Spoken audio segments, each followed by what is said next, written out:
Imaginez un peu le scénario. On est le premier jour de la nouvelle année et un service que des millions de personnes utilisent au quotidien est tout simplement hors service.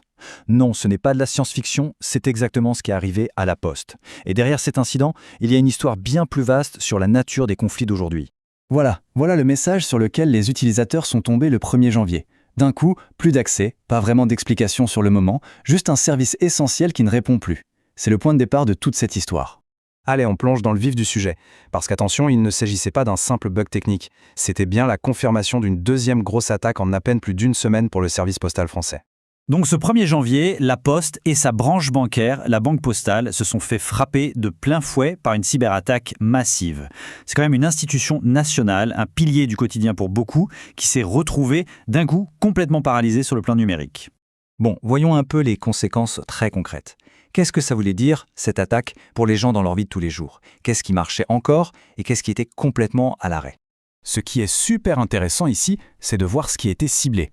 D'un côté, on a tous les services en ligne. Impossible d'accéder au site, de suivre son colis, d'utiliser son coffre-fort numérique Digipost, mais de l'autre, tout ce qui est physique, comme les paiements en bureau de poste ou les retraits au distributeur, ça fonctionnait. Même l'authentification par SMS passait toujours. C'était donc une paralysie très ciblée. Et là, on arrive au point sans doute le plus important. Malgré le bazar ambiant et l'inaccessibilité, la Banque Postale a très vite communiqué là-dessus. Ce n'était pas un vol de données. Les informations personnelles et bancaires des clients, elles, n'ont pas été compromises. Un soulagement quand même.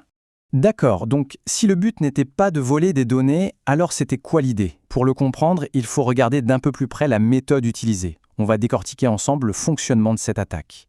Le nom de l'arme du crime, c'est une attaque par déni de service distribué, ou DDES pour les intimes. Le principe est assez simple, mais redoutablement efficace.